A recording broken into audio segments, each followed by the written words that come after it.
Friend अस्सलाम वालेकुम, welcome to my YouTube channel. आप लोग का एक नए रिएक्शन वीडियो में स्वागत है। आज हम रिएक्शन वीडियो करने जा रहे हैं कन्हैया कुमार का मोदी भक्त को अच्छा खासा जवाब देने के लिए और गोदी मीडिया को अच्छा आईना दिखाने के लिए। आप लोग वीडियो में बने रहिए। वीडियो हमारा अच्छा लगे तो वीडियो को लाइक, शेयर और हमारे चैनल को सब्सक्राइब जरूर करिएगा। चलो अभी शुरू करते हैं। कन्हैया जी, आपने मोदी जी की बात किया, योगी जी का बात किया, कहीं पे भी राहुल गांधी का बात नहीं किया। दिल्ली से आते वक्त आप मिलके आए थे क्या? और दिल्ली से आते वक्त राहुल गांधी कौन है? कौन है क्या और सुनिए, आप इक्वालिटी की बात कर रहे हैं। कौन राहुल? आपने इन्हें कौन राहुल? हेलो आपका प्रश्न राहुल गांधी के बारे में क्यों नहीं बताएं? बस यही है और कुछ है? इक्वालिटी की बात करते करते आपने सिर्फ बीजेपी को टारगेट किया जो 5 साल से अभी आई है। 60 इयर्स जो बाद में कांग्रेस ने किया उसका कुछ नहीं देखा आपने। जिसका सरकार एक भी नहीं देखा। जो दिखा योगी जी, आपका प्रश्न मोदी जी है। आप सुने ही नहीं, आप ध्यान ही नहीं दिए। लाल बहादुर शास्त्री 1904 में पैदा हुए, मुगल सराय में पैदा हुए, 1952 में रेल मंत्री बने और एक बार रेल दुर्घटना हो गई थी तो उन्होंने कहा कि हम इस्तीफा दे देंगे। ये 2014 से पहले की घटना है ना? ये 2014 से पहले की घटना है कि 2014 के बाद की घटना है? 2014 के बाद जो हुआ कि मुगल सराय स्टेशन का नाम बदल करके दीनदयाल उपाध्याय के ऊपर रख दिया गया। तो आप मुझे बताइए कि इस देश में जो सरकार है, सवाल उससे पूछा जाए कि नेहरू से पूछा जाए? सही बात है। आप बता दीजिए। किससे पूछे? ये तो वही बात हो गई ना। इस पे हमने बात की, हमने कहा आपको, देखिए ये एकदम जानते हैं संबित पात्रा स्टाइल सवाल है। संबित पात्रा क्या बात लगा? ये क्यों है? ये क्यों है इसको आप समझिए। आप जो है आप मुझे ये टैग करना चाहते हैं कि आप 2014 में जो हो रहा है उस पर ही सवाल कर रहे हैं। नहीं, थोड़ी सी जहमत उठाइए। मैं उम्मीद करता हूं कि आपके पास एंड्रॉइड फोन होगा और आजकल 4G स्पीड भी जियो धन दे रहा है। तो आप जो है उसको खोलिए और आप जो है मेरा टाइमलाइन 2014 से पहले जाकर के चेक कर लीजिए कि क्या एक भी सवाल हमने मोदी जी से पूछे हैं? नहीं पूछे, सरकार नहीं। एक भी सवाल हमने मोदी जी से नहीं पूछे हैं। जो भी सवाल हमने पूछे हैं माननीय डॉक्टर मनमोहन सिंह से पूछे हैं। यही हमारी जिम्मेवारी है बतौर नागरिक, बतौर citizen of this country. It is our responsibility to ask the question to the power. माने कमजोर से सवाल तो कोई भी पूछ सकता है। कमजोर से सवाल पूछने में क्या है? जो पावर में बैठे हैं उनसे सवाल पूछिए। आप बताइए, आप कह रहे हैं राहुल गांधी। क्यों नहीं राहुल गांधी? प्रधानमंत्री हैं देश के, क्या है? अरे जब प्रधानमंत्री हो जाएंगे तब राहुल गांधी से भी सवाल पूछेंगे, तो क्या दिक्कत है?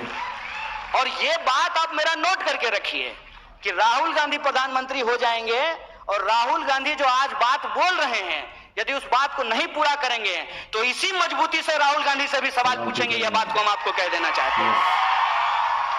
ये जो साजिश है, इस साजिश को आप समझिए कि अपनी गलती जो है वो हम पड़ोसियों के मत्थे मर देना चाहते हैं। मैंने आप बताइए कि देश में जो हो रहा है उसके लिए हम पाकिस्तान का नाम ले रहे हैं।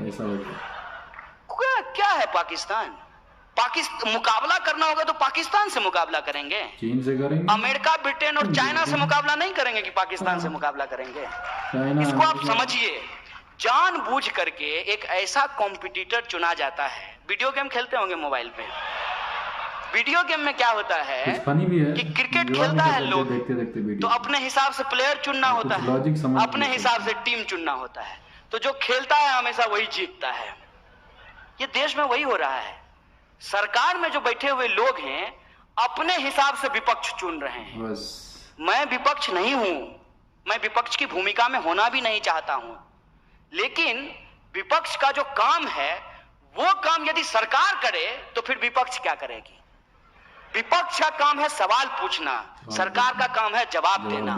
विपक्ष जो है उसको कहता है जवाब दो और सरकार जो है वो सवाल पूछ रही है। ऐसा थोड़ी होता है। जो कांग्रेस ने किया तो कांग्रेस ने वो भुगता। कांग्रेस है, राहुल गांधी तो प्रधानमंत्री नहीं है, मनमोहन सिंह भी नहीं है। वो जो है जो मुद्दा आपने उठाया था माननीय मोदी जी ने करप्शन का, कि ये लोग बहुत करप्ट लोग हैं, इनको सत्ता से हटाइए, हमको सत्ता में लाइए, हम जो है काला धन वापस लेकर के आएंगे। आया नहीं है, किधर गया काला धन? और क्या कहे थे कि हम 2 करोड़ जो है रोजगार पैदा करेंगे, मिला? बोले थे महंगाई कम कर देंगे, रोजगार मिला? जाते हैं ना तो हंसता हुआ नूरानी चेहरा प्रधानमंत्री का पेट्रोल पंप पे देख के लगता है कि काश जो है, काश मोदी जी का, जैसे उन्होंने प्रचार में 3D फोटो मोदी जी का घूमता था एकदम ऐसे चलते हुए 3D। हमको तो मन करता है कि पेट्रोल पंप वाले को कहें कि यार यहाँ भी 3D फोटो लगा दो प्रधानमंत्री का, कम से कम ये देख के तो महसूस हो कि असली प्रधानमंत्री हैं, देख रहे हैं, पेट्रोल का दाम जो बढ़ रहा है वो रोज देख रहे हैं, ये एहसास तो हो। ये सवाल किससे पूछा जाए बताइए? वो जानते हैं क्या करते हैं? ये सवाल वो JNU पे के ऊपर रख देते हैं, ये सवाल वो हमारे ऊपर रख देते हैं। ये सब आप तो आप शरीफ आदमी हैं, आप बहुत अच्छे तरीके से पूछे हैं।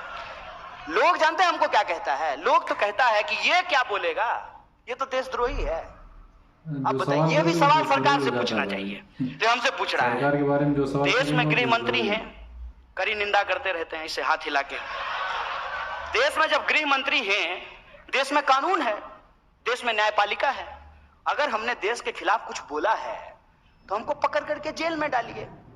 टैक्स का पैसा तो आप बर्बाद कर रहे हैं साहब, कि हमको जेल में डालने की बजाय हमको बॉडीगार्ड देकर के दुनिया घुमा रहे हैं, देश घुमा रहे हैं। ये सवाल किससे पूछना चाहिए? सरकार से ना, कि देश में अगर कहीं कुछ हो रहा है गलत, कुछ भी गलत, अगर मान लीजिए किसी ने नारेबाजी कर दी है, हम तो नहीं किए हैं, अगर किए होते तो आपको भरोसा दिला देते हैं। ये लोग डर की सत्ता कायम करना चाहते हैं, लोगों के सामने एक ऐसा तोहमत लगाते हैं कि लोग चारों खाने चित हो जाएं।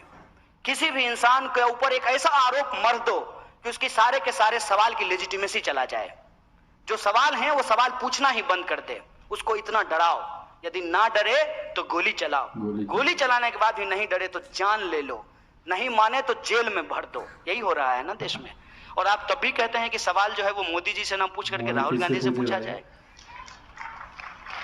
सत्ता से सवाल पूछा जाता है साहब, और सत्ता से सवाल पूछना चाहिए, और सत्ता किसी की भी हो, हर किसी से सवाल पूछना चाहिए। और हम हैदराबाद की इस आवाम को, गंगा जमुनी तहजीब को मानने वाली इस आवाम से हम यही अपील करना चाहते हैं, आप तमाम नौजवानों से ये अपील करना चाहते हैं कि कोई भी सरकार जिसको आपने अपना समर्थन दिया है, वो जब चुन करके आए हैं, उसका घोषणा पत्र आपके हाथ में होना चाहिए। मैंने ठीक है, आजकल ऑनलाइन का जमाना है, डाउनलोड कर लीजिएगा इनके वेबसाइट से, वो पढ़िए उसको और देखिए कि इसमें से कितने सवाल हल हुए हैं।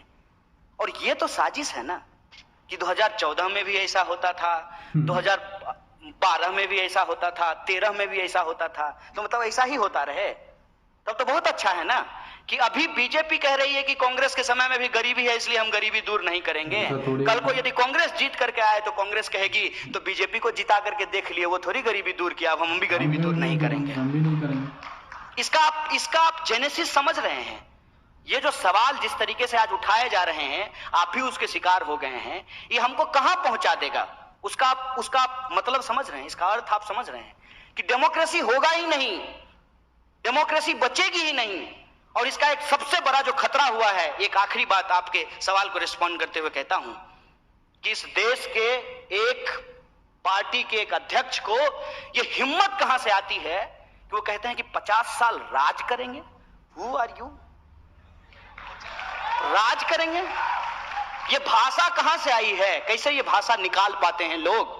क्योंकि उनको भरोसा है कि जब भी वक्त आएगा, कांग्रेस बीजेपी करके अपनी गलती किसी और के सर मढ़ करके, हिंदू मुसलमान करके, समाज का ध्रुवीकरण करके चुनाव जीत जाएंगे, हमको कौन हरा देगा? चुनाव में और हारने की स्थिति आएगी तो ईवीएम जिंदाबाद। समझना चाहिए क्या कैसा करना है। ये जो स्थिति है, इस खतरनाक परिस्थिति को आप समझिए। कौन होगा प्रधानमंत्री? कौन होगा प्रधानमंत्री? अरे ये कोई मैंने रॉकेट साइंस है कि आपको समझ में नहीं आ रहा है कि कौन होगा प्रधानमंत्री? अरे जिसको जनता चुनेगी वो होगा प्रधानमंत्री, इसमें कौन सी बुराई है? लेकिन ये सवाल कैसे प्रोजेक्ट किया जा रहा है? ये सवाल ऐसे प्रोजेक्ट कर रहा है जैसे 2019 में चुनाव नहीं होगा, पार्लियामेंट्री डेमोक्रेसी नहीं होगी, WWF का फाइट जो है राहुल गांधी होंगे और दूसरे तरफ जो है मोदी जी होंगे, दोनों के बीच में फाइटिंग होगा और जो फाइटिंग जीतेगा वो देश का प्रधानमंत्री बनेगा। ऐसा है क्या? ऐसा है कि नहीं। इस देश में 545 सीट पे चुनाव होना है, 545 सीट पे जब चुनाव होगा, उसमें जिसका बहुमत होगा, जिस सरकार की बहुमत होगी, जिस अलायंस का बहुमत होगा, वो लोग जाकर के अपना जो है प्रधानमंत्री चुनेंगे, वो अपना मंत्रिमंडल चुनेंगे। यही होता है ना पार्लियामेंट्री डेमोक्रेसी। ये प्रेसिडेंशियल मोड ऑफ डेमोक्रेसी है। ये अमेरिका तो नहीं है, ये हिंदुस्तान है ना। अमेरिका के चुनाव में और हिंदुस्तान के चुनाव में क्या फर्क है? अमेरिका में प्रेसिडेंशियल मोड ऑफ इलेक्शन है, जनता सीधे प्रेसिडेंट का चुनाव करती है। हम अपने यहाँ सीधे प्रेसिडेंट का चुनाव नहीं करते हैं, सीधे प्रधानमंत्री का चुनाव नहीं करते हैं, हम एमपी का चुनाव करते हैं। और हमारे एमपी जो हैं वो जाकर के प्रधानमंत्री का चुनाव करते हैं। इनको कौन ये पावर दे दिया है? हाथ में जो है माइक ले लिया और कैमरा ले लिया और अपने आप को दुनिया का सबसे स्मार्ट आदमी समझ रहे हैं। आप कौन होते हैं डिसाइड करने वाले? जनता डिसाइड करेगी ना। जनता जिसको मैंडेट देगी, जिस पार्टी को मैंडेट देगी, उसका प्रधानमंत्री होगा। योग इसलिए बोला गया है ताकि आपको ये कहा जाए, ठीक है यार 90 रुपए पेट्रोल खरीद रहे हैं तो क्या है, लेकिन पप्पू को वोट दे दें। इसलिए बोला गया है। ये साजिश आप समझिए। ये इसलिए बोला गया है कि आप हर सवाल के जवाब में ये कहें तो क्या राहुल गांधी को वोट दे दें। ये इसलिए कहा गया है। और एक बात मैं आपको बता देता हूं कि राहुल गांधी पप्पू हैं कि नहीं हैं, ये तब पता चलेगा ना जब वो देश के प्रधानमंत्री बनेंगे। लेकिन प्रधानमंत्री गप्पू हैं, ये पिछले 4.5 सालों में पता चल गया है। ये बात मैं आपको बता देना चाहता हूं। इसको इस तरीके से हम लोगों को सोचना चाहिए। और पार्लियामेंट्री डेमोक्रेसी में जिसकी जिम्मेवारी जो है उसको वो जिम्मेवारी निभानी चाहिए। और बतौर नागरिक मेरी जिम्मेवारी ये है कि सत्ता हमको कितनी भी डराने की कोशिश करे, हम सवाल पूछेंगे और तब तक पूछेंगे जब तक हमको जवाब नहीं मिल जाता है। बहुत बहुत धन्यवाद। अभी हम देख रहे थे कन्हैया कुमार का तो डिबेट वीडियो था और कुछ अनभक्त क्या बोले, कुछ भी सवाल करते हैं भाई लोग। और जाहिर सी बात है जो सरकार में उसी से हम लोग सवाल करेंगे। तो उस पर कन्हैया कुमार ने खतरनाक सा जवाब दिया और शायद अनभक्त को समझ में आ गया होगा। और वीडियो हमारा अच्छा लगे तो लाइक और शेयर करिएगा और हमारे चैनल को सब्सक्राइब जरूर करिएगा। मिलते हैं आपसे नेक्स्ट किसी रिएक्शन वीडियो में, तब तक के लिए बाय।